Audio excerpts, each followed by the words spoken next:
Hi besties, if you've been craving akara as in beans cake, this is your clue to make one. So right here I went ahead to get the exact quantity of beans I will be needing for this akara I'm making, and went ahead to wash my beans the traditional way. I know some people use food processors to peel their beans or something else to peel their beans, but I still do the method because it doesn't take me time. In less than minutes I was done with this entire process of getting my beans ready to blend. So wash your beans. So guys, whatever method you use to get your beans ready, just ensure that you're doing it the right way, and most importantly, whatever is best for you, it's your choice. So just repeat the process until you're fully convinced, or you can see it that the chaff has drastically reduced or is almost entirely removed from the beans. Then you go ahead to get your pepper and onion. This I added my pepper, onions, and I added ginger for a difference. It's my first time actually adding ginger to my blend. Then sometimes I might decide to blend my pepper and onion with my beans, or at other times I'll just decide to blend just the beans and then chop the onions and slice the pepper and add it to the already blended beans. So whatever way you want, I guess it's just the same of two raw because I've done both method.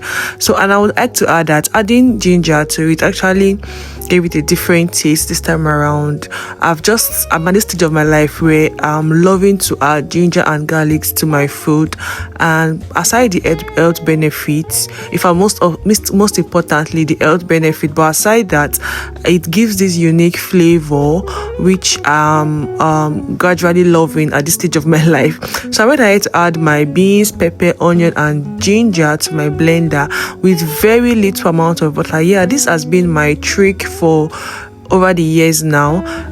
Just add very little amount of water. In fact, for this butcher mix blender you don't even need water at all, but for me now, if you're using a very strong blender just like the butcher mix blender or ninja blender or whatever brand of blender you're using, you might not even need to add water at all, or just to be safe you can add very little because you want your paste to just be like this and not too runny.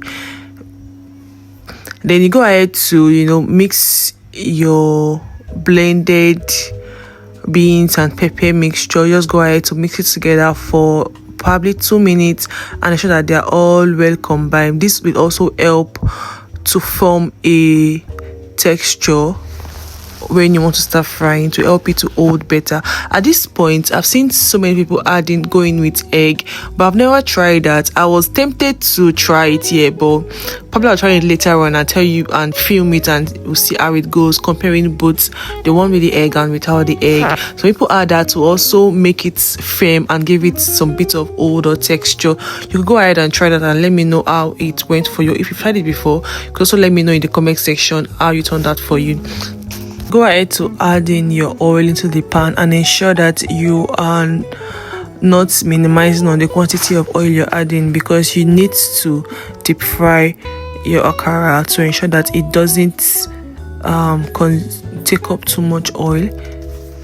And to do that you really need a reasonable amount of oil in your frying pan. So I just go ahead to scoop a little batch into a plate. Still add salt to taste if you've not added salt before, and I just like frying with my onion inside the oil. It just gives it a bit of flavor. You can go ahead to add that or do without that. And then because of the nature of our already blended beans, you see that it is not too running, so that will also help you to scoop it. So I've gotten some feedback from my other videos on how I get to make my akara firm and not scatter in the oil. So first of all, what you need to ensure is that your blending process is actually done properly. Remember to not add excess water when you're blending for your akara, because you need it to be firm. Also remember to whisk it very well, either with your spatula or with your whisk, but just ensure that you whisk it very well for some time before you start frying. And some people also add egg. Like I said before, some have added egg to also help them to make this paste firm. So with this, if you can try this, follow exactly what I have said, you're definitely going to get a very fine result at the end of the day. So you can go ahead to actually turn this with your skewer, or you can use your fork or your spoon, whatever is available to you. You could use it to turn the other side to ensure that all parts are well cooked. And also, very importantly, ensure to fry on medium to low heat. You could shuffle between both, but be sure to not fry on high heat, because you don't want your bean cake or your akara to not get done inside and it's already getting brown on the outside. So just follow this entire process and you're good to go. Guys, at this point, let's just take some time to admire this beauty that is this akara. Does it look, is it inviting? Are you salivating? Just let me know in the comment section if you'll be trying this, and let me know if you tried it out and it didn't turn out well for you. We could always take up corrections and adjustments, and if you notice I didn't do something properly, you could also point it out in the comment section, because we are all here to learn and to grow together.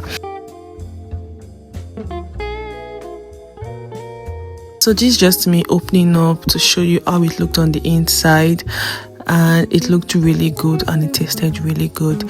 So if you were to be served this, what would you rather combine this with? There are different things you could combine it with, and based on your choice, what you prefer the most. For me, I had to go with bread and tea. Thank you for watching, guys. See you in my next video. Bye.